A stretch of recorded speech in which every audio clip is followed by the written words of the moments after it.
முதல் செய்தியாக திருப்பரங்குன்றம் மலை தொடர்பானது. உயர்நீதிமன்றத்தில் இந்த வழக்கு வந்திருக்குது. இது சம்பந்தமாக 2-3 பேர் வழக்கு தொடுத்திருக்காங்க. 2 ஜட்ஜிகள் வேறு மாறுபட்ட தீர்ப்புகளை கொடுத்ததுனால 3வது ஜட்ஜி அவங்களுடைய பார்வைக்கு வந்திருக்குது. அதில் விவாதம் வரும் பொழுது அவங்க என்னன்னா, சிக்கந்தர் மலைன்னு அவங்க கிளைம் பண்ணுறாங்க, அதற்கான ஆதாரம் இருக்கிறதா அப்படின்ன உடனே அரசு தரப்புலேருந்து ஆம் இருக்கிறது அப்படின்னு சொல்லியிருக்காங்க. இதுமாரி ஆடு இதெல்லாம் பலியிடுவதற்கான இதெல்லாம் முறையெல்லாம் இருந்திருக்கு அப்படின்னு சொல்லியிருக்காங்க. இந்த செய்தி எப்படி பார்க்குறீங்க? தமிழ்நாட்டிலே பல தெய்வங்களை வழிபட்டாலும் கூட தமிழ் கடவுள் முருகன் என்று நாம் பெருமையாக சொல்கிறோம். அப்படிப்பட்ட தமிழ் கடவுள் முருகனுக்கு 6 படை வீடு. அந்த 6 படை வீட்டிலே முதலாவது படை வீடு திருப்பரங்குன்றம். அப்படிப்பட்ட திருப்பரங்குன்றம் சிக்கந்தர் மலையா என்று கேட்டால் ஆதாரம் இருக்கின்றது என்று சொல்லக்கூடிய அளவுக்கு தமிழ்நாடு அரசு மாறிக்கொண்டிருக்கிறது. அல்லாஹ் இங்கு வருவதற்கு முன்னால், அல்லாஹ் என்ற பெயரை முதல்ல இந்த தமிழ்நாட்டு மக்கள் கேட்பதற்கு பல ஆயிரக்கணக்கான ஆண்டுகளுக்கு முன்னாலே முருகனுடைய பெயரை இந்த தமிழகம் கேட்டிருக்கிறது. கரெக்ட் தானே? ஆமா. இப்ப பாருங்க, இப்ப இவங்க இந்த கோர்ட் கேட்கிற கேள்வி எப்படி இருக்குன்னா, பிரிட்டிஷ் இந்தியா என்பதற்கான ஆதாரம் இருக்கிறதா? இருக்கா? இருக்கு. அப்ப இது பிரிட்டிஷ் சொந்தமானதா? அந்த லாஜிக்கே அப்படி எவ்வளவு கேவலமா இத ஒரு அர்த்தம் இல்லாம இருக்கு பாருங்க. பிரிட்டிஷ்கார இந்த நாட்டை ஆண்ட போது பிரிட்டிஷ் இந்தியா பேர் வைத்திருந்தா, ஆமா, அவ பிரிட்டிஷுக்கு சொந்தமாக முடியுமா? எப்படியோ அதே போலதான் இந்த கேள்வி இருக்கிறது. இப்ப பாருங்க, பாலகௌதமன் கருணாநிதி முதலமைச்சராக இருந்த போது ஒரு கேள்வி ஒரு வழக்கு தொடுத்தார். கருணாநிதி என்ன பண்ணாரு, ஹிந்து என்றால் திருடன் அப்படின்னு பேசினார். பேசின உடனே இவர் கோர்ட்ல கேஸ் போட்டார். அப்ப என்னன்னா, அவர் என்ன மேற்கோள் காட்டியிருந்தார்னா, பனாரஸ் ஹிந்து பல்கலைக்கழகத்துல ஹிந்தி சப்தகோஷ் என்கின்ற புத்தகம் அவங்க வெளியிட்ட புத்தகத்துல ஹிந்து என்றால் திருடன் என்று சொல்லப்பட்டிருக்கிறது அப்படின்னு இவர் தரப்புல சொன்னார். அவருக்கு இது வரல, வழக்குக்கு வரல. அப்ப அதுல என்ன சொல்லியிருக்குன்னு பார்த்தோம்னா, அதுல தெளிவா சொல்லியிருக்கு. இந்த மாதிரி ஹிந்து என்ற வார்த்தைகள் எல்லா பொருளும் சொல்லிட்டு, பாரசீக நாட்டுல இந்த பாரத நாட்டில் உள்ள அத்தனை மக்களுக்கும் அந்த காலத்து அடையாள பெயராக ஹிந்து என்று அவர்கள் பயன்படுத்தினார்கள்.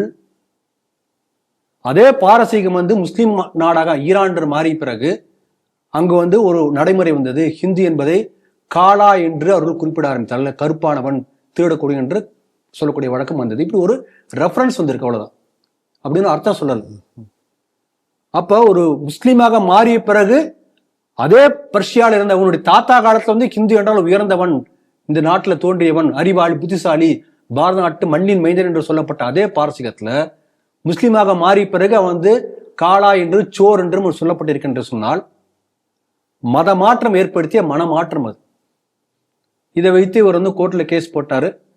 உடனே அந்த கேஸே வராத மாதிரி பார்த்துட்டார். கடைசி வரைக்கும் வரவே இல்லை. கருணாநிதி பயந்து ஓடினார். அப்புறம் என்ன பண்ணார், கோர்ட்ல பதில் சொல்லாம மீட்டிங்ல சொன்னார், மனம் கவர் கல்வன். கடைசி வரைக்கும் கோர்ட்டுக்கு வரல.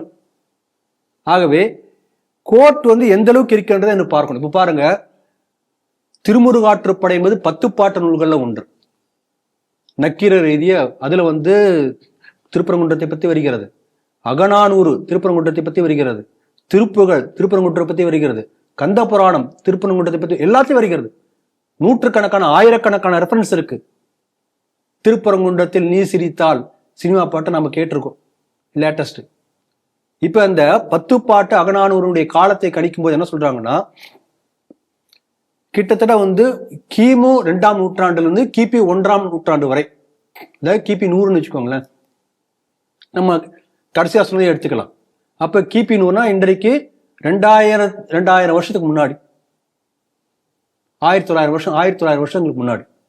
அப்ப அதே நம்ம கணக்கில் எடுத்துக்கொண்டா கூட இஸ்லாம் தோன்றி எத்தனை வருஷம் ஆகுது? 600வது வருஷத்துக்கு மேலதான் வந்திருக்கும். அப்ப இந்த உலகத்துல முகமது நபி என்கின்ற ஒருத்தர் பிறப்பதற்கு முன்பு 500 ஆண்டுகள் முன்பாகவே திருமுருகாற்றுப்படை என்கின்ற நூல்ல திருப்பரங்குன்றத்திலே முருகன் என்பதை பற்றிய செய்தி வந்திருக்கின்றது சொன்னால், இது எப்படி பிற்காலத்துல தான் இருக்க முடியும்?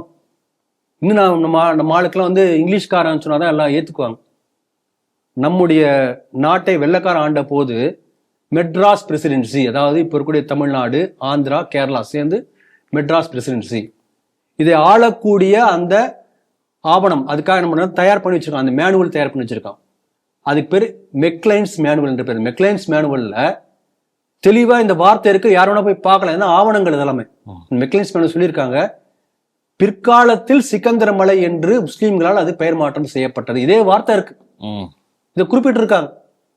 அப்ப பிற்காலத்தில் வந்து எப்போ, பிற்காலத்துல எப்ப குஜராத்ல இருந்து அங்க வந்து முஸ்லீம் படையெடுப்பு இங்க வந்து நம்ம மதுரை அதே போல சிதம்பரம் இதெல்லாம் வந்து சூறையாடி ஒரு 40 ஆண்டு காலம் வந்து தமிழகத்தை வந்து பாண்டிய அரசுகளை நீக்கிவிட்டு சுல்தான், மதுரை சுல்தான்கள் ஆட்சி என்று அதுக்கு பேர். அப்படிப்பட்ட ஆட்சி காலத்தில் தான் வந்து இங்க வந்து முதல்ல அல்லாஹ் பத்திய பரவல் எல்லாருக்கும் வருது. அப்பதான் இந்த மாற்றம் நிகழ்கிறது. ஆட்சி மாற்றம் வரும்போது சுல்தானுடைய கைக்கு போகும்போது இந்த இதெல்லாம் செய்யறாங்க. அது எத்தனை ஆண்டு காலத்துக்கு முன்னாடி? அப்ப இது வந்து தெரியாத அரசாங்கத்துக்கு.